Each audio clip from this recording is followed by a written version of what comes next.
வாழ்க பாரதம், வளர்க இந்தியா. 1974 நம் தேச பிரதமர் இந்திரா காந்தி அவர்கள் இருந்தபோது அவர் இந்தியா முழுவதும் கெமிக்கல் ஃபேக்ட்ரிகள் உருவாக்கினார். ஒரு இடத்துல இல்லை, இந்தியா முழுவதும். அதாவது இந்தியா முழுவதும் பஞ்சாலைகள் மட்டுமே இருந்தன. அதற்கு அடுத்து வேறு எந்த தொழில்களும் அபிவிருத்தி ஆகலை. அதற்கு அடுத்தாற்போல் மோட்டார் வாகனங்களை அதற்கு பாடி போடுறது, பஸ்ஸு, லாரி, கார், வேன், இந்த மாதிரி மோட்டார் வாகனம் சம்பந்தமான வேலைகள் ரெண்டாவது இந்தியா முழுவதும் உருவாகின. அதற்கு அடுத்தாப்பில் வேறு எந்த தொழிலும் இந்தியாவில் விவசாயத்தை தவிர வேறு தொழில்கள் எதுவும் இல்லை. அப்போ பெரும் முதலாளிகள் இந்தியா முழுவதும் ஒரு ரசாயன தொழிற்சாலைகளையும் அதனுடைய ஆய்வு கூடங்களையும் உருவாக்கினார்கள். அதனால் என்னென்னு கேட்டிங்கன்னா, ரெண்டு விதத்தில் நன்மை. ரசாயனங்களை ஆய்வு செய்வதன் மூலமாக புதிய கண்டுபிடிப்புகளை நாம் உருவாக்கலாம். ஒன்று. அதுவும் இங்கே செயற்கை ரசாயனம் சம்பந்தமான தொழிலும் தாவர ரசாயனம் சம்பந்தமான தொழிலும் நகரில் ஒரு தொழிற்சாலை உருவானது. அதேபோல் இந்தியா முழுவதும் அதோட ஆய்வு கூடமும் எங்கள் நகரி கிராமத்தில் உருவானது. இது இந்திரா காந்தியினுடைய தயவால் உருவான ஒரு தொழிற்சாலை.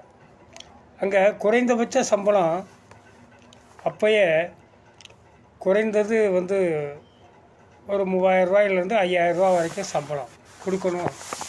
கெமிக்கல் ஃபேக்ட்ரி அப்படிங்கிறதுனால அதிகபட்சமான சம்பளம் கொடுக்கணும். ஏன்னா ஒரு குறிப்பிட்ட காலத்துக்கு தான் அந்த ஆல்கஹால், கெமிக்கல், அந்த அமோனியா,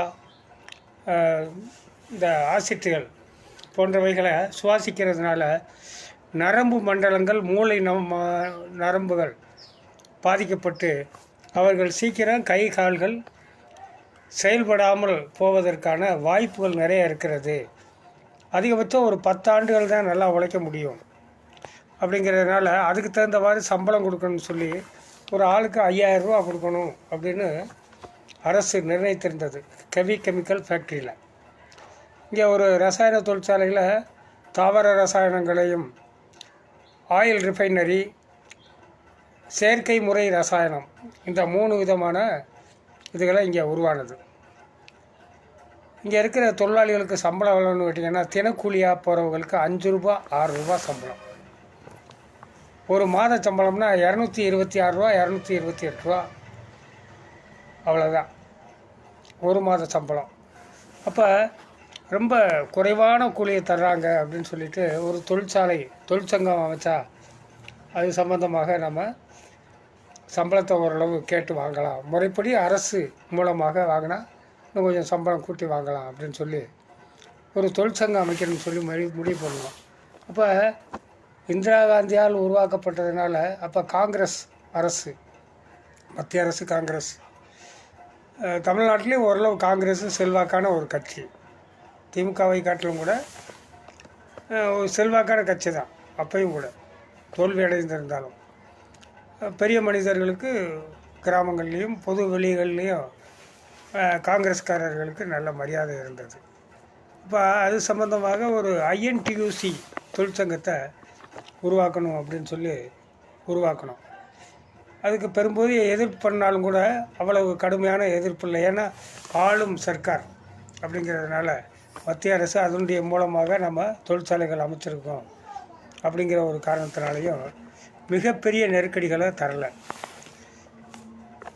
திருப்பெருந்துறை அப்படின்னு சோழவந்தானில் ஒருத்தர் காங்கிரஸ், அவர் ஒரு கட்சியிலேயே தொழிற்சங்கத்தில் மிக ஒரு முக்கியமான நபர். அவர் மூலமாக ஆரம்பித்தோம். அதுக்கு பின்னாடி வேறு ஒரு தொழிற்சங்கத்தையும் அங்கே ஆரம்பித்தோம்.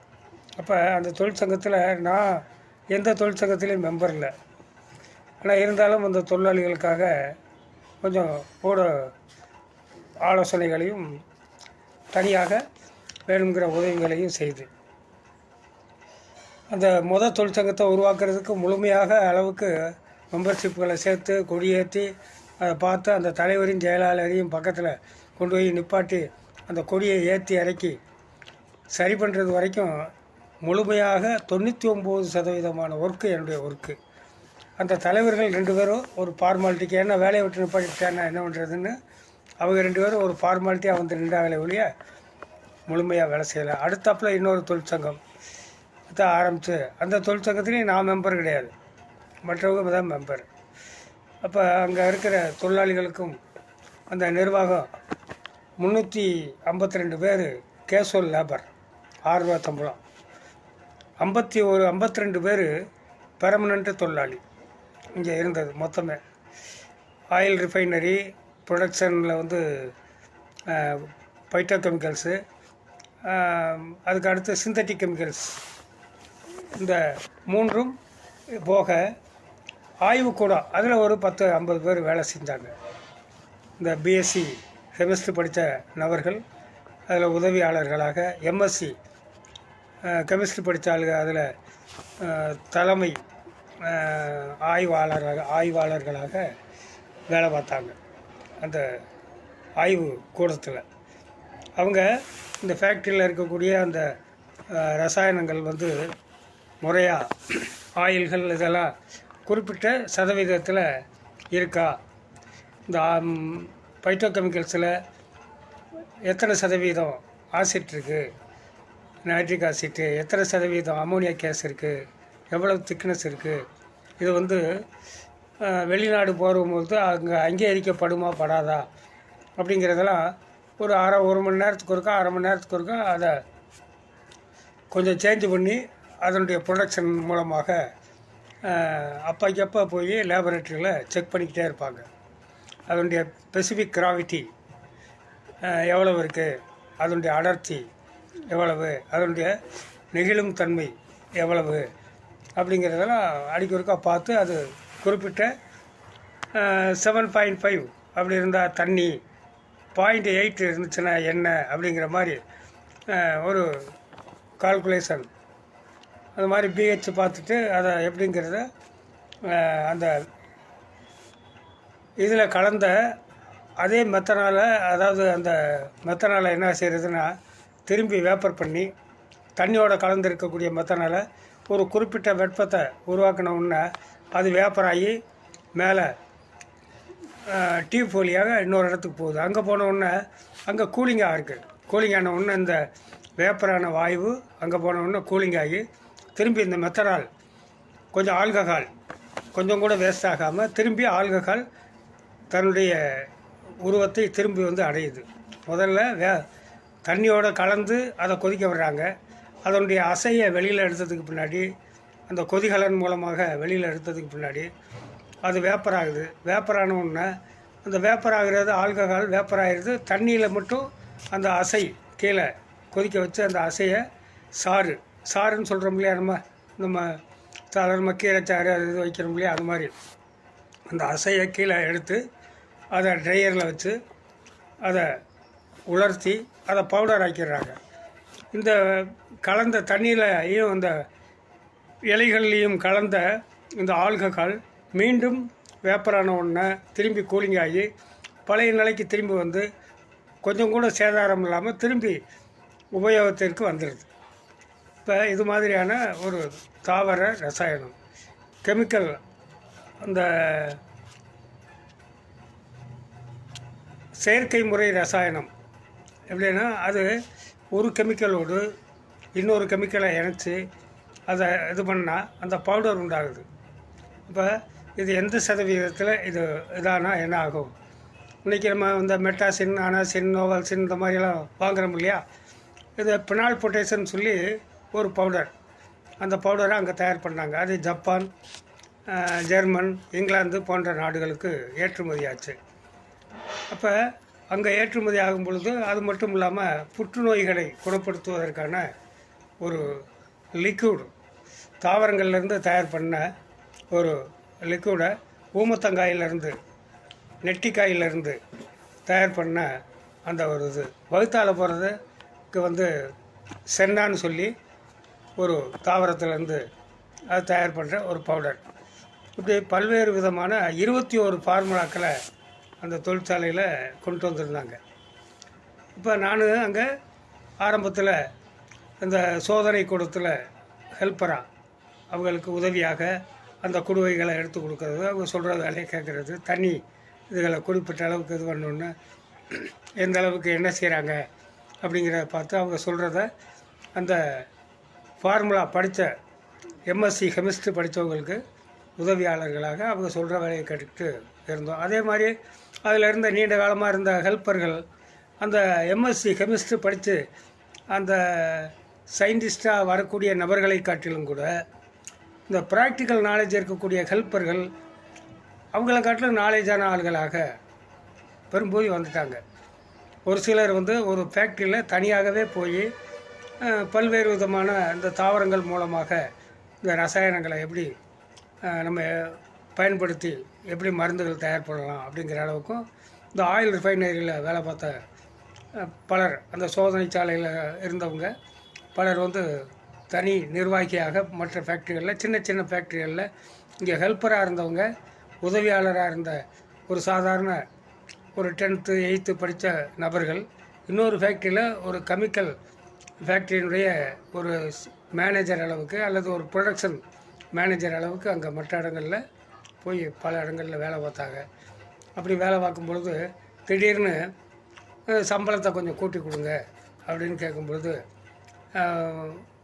ஒரு 1000 ரூபா ஒரு 500 ரூபா கூட கூட்டி தர்றதுக்கு விருப்பம் இல்லை. அவங்க ஒரு 10 100 கூட கூட்டி கொடுக்க விருப்பம் இல்லை. அப்போ ஹெவி கெமிக்கல் ஃபேக்ட்ரியினுடைய ஒரு தொழிலாளர்களுக்கு பாதிக்கப்படக்கூடிய அந்த தொழிற்சாலையில் இதை எப்படி சரி பண்ணலாம் அப்படின்னு இது பண்ணும் பொழுது திருப்பரந்துறைன்னு இந்த காங்கிரஸ் தொழிற்சங்க தலைவர் வந்து பேசினார். அவர் பேசுகிறத அவர் ஏற்றுக்கறலைன்னொன்னே அவர் புலிவாலை பிடிச்சி விட்டோம், விடவும் முடியலை, தொடரவும் முடியலை, என்ன செய்கிறதுன்னு தெரியலை அப்படின்னு புலம்பிக்கிட்டு இருந்தார். அப்போ நானும் ஒரு எலக்ட்ரிஷியன் பாலன்கிறவரும் ஆக்சுவலாக வந்து நான் ஒரு தொழிற்சங்கவாதி அப்படிங்கிறதும் ஒரு தாலுகா அளவில் சிஐடியினுடைய நிலக்கோட்டை தாலுகா பொருளாளருங்கிறதும் தெரியும். ஆனால் அந்த ஃபேக்ட்ரியில் நான் சிஐடியில் மெம்பர் இல்லை. அது சம்மந்தமாக நான் எந்ததும் நேரடியாக தலையிடுவதில்லை. ஆனால் அதை உருவாக்குனது, வைக்கிறது, அவங்களுக்கு ஆலோசனை கொடுக்குறதெல்லாம் நான் தான். ஆனால் இருந்தாலும் நேரடியாக செய்யலை. அப்போ நான் நேரடியாக ஒரு எலக்ட்ரிஷியன் ஒருத்தர் பாலன்கிறவரை கூட்டிகிட்டு போய் அந்த பிரசிடெண்ட்டை பேசும் பொழுது அவர் டகார்னு என்ன செஞ்சார், என்னைய பரிசோதனை செய்வது மாதிரி இந்த 352 பேரையும் நான் வேலைக்கு எடுத்துக்கிறேன், நீங்கள் வேலையை விட்டு நின்றுக்கிறீங்களா? நீங்கள் வேலையை விட்டு நின்றுக்கிறதா இருந்தால் நான் இவங்களை மத்தியானம் 1 மணிக்கு வர சொல்லுங்கள், 2 மணிக்கு வந்து வேலை பார்க்க சொல்லுங்கள் அப்படின்னு சொன்னார். இப்போ நான் சொன்னேன், வேலையை விட்டு நான் நின்றுக்கிறது, எல்லாரையும் வேலைக்கு எடுக்கிறதா இருந்தால் என்னை நிப்பாட்டுறதை பற்றி ஒன்றும் கவலை இல்லை. ஆனால் அதே சமயத்தில் இன்றைக்கி ஸ்ட்ரைக்குக்கு என்னை நிப்பாட்டினீங்க அப்படின்னு இல்லாமல் ஒரு 2 மாதம் கழித்து நானாக நின்றுக்கிறேன் அப்படின்னு சொல்லி ஒரு 2 மாதம் கழித்து அந்த பிரசிடெண்ட் சொன்ன மாதிரி நானாகவே வேலையை விட்டு நின்றுக்கிட்டேன். ஆனால் இதை மற்றவர்கள்ட்ட நான் சொல்லலை. ஏன்னா வீட்டில் சொன்னால் சிக்கல், அவங்களாம் வேலையை விட்டு நிப்பாட்டிட்டாங்க, வேலை இல்லை அப்படின்னு நான் இருந்துக்கிட்டேன், அல்லது எனக்கு பிடிக்கலைன்னு இருந்துக்கிட்டேன். அந்த 352 பேரையும் மத்தியானம் 2 மணிக்கெல்லாம் வேலைக்கு வர சொல்லிட்டாரு. எல்லோரும் வேலைக்கு போயிட்டாங்க. இந்த 51 பெர்மனெண்ட் தொழிலாளியும் வேலைக்கு எடுத்துக்கிட்டாங்க. எனக்கு அதில் ஒரு மனநிறைவு. சரி, நம்ம மூலமாக எல்லோரும். அதுக்கு பின்னாடி அதே பிரசிடெண்ட்டை பல தடவை நம்ம தொழிற்சங்கத்துக்கு நிதி கேட்டு பல தடவை போயிருக்கிறேன். அந்த கட்சி நிதியாகவும் பலருக்கு வாங்கி கொடுத்துருக்குறேன். அப்போயே அந்த காலத்துலேயே ஒரு 5000 ரூபா 10,000 ரூபாயெல்லாம் நிதி வாங்கி கொடுத்துருக்குறேன் கட்சிக்கு. அவங்க என்ன செஞ்சாங்க, இவன் மூலமாக எதுக்கு, அப்போ நம்ம அங்கே லோக்கலில் நம்மளுடைய தயவு வேணுங்கிறதுக்காக வேண்டி அந்தாலும் அது பெருசாக இல்லாமல் நம்மளுடைய உண்மையான உணர்வுகளுக்கு மரியாதை கொடுத்து அந்தாலும் நிதி கொடுத்தாரே ஒழிய ஒரு கட்சிக்கு இவங்களுக்கு பயந்து அல்லது இவங்களுக்கு தேவைன்னு சொல்லி கொடுக்கல.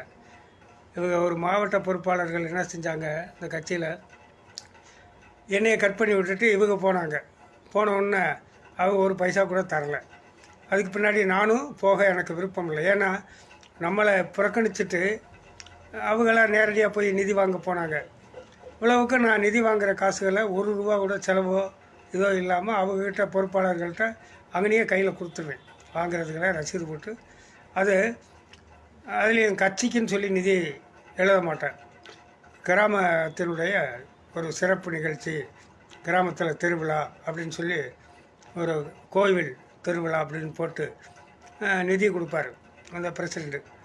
அப்போ அவர் சொல்லியே தான் கொடுப்பார், இது உங்களுக்காக தர்றேன், நீங்கள் தவறான வழியில் எதுவும் பயன்படுத்த வேணாம், முறையாக செய்யுங்க அப்படின்னு. நானும் ஒரு ரூபா கூட எடுத்ததில்லை. எத்தனையோ ஃபேக்ட்ரிகளில் நிதிகள் வாங்கினாலும் யார்கிட்டையும் ஒரு ரூபா கூட அந்த நிதிகள் வாங்கின ரூபாயிலேருந்து எடுத்ததே கிடையாது. அப்படியே கையில் கொடுத்துருவேன். கையில் கொடுத்துட்டு இது பண்ணதுனால திரும்பி அவங்க போனப்போ இல்லை.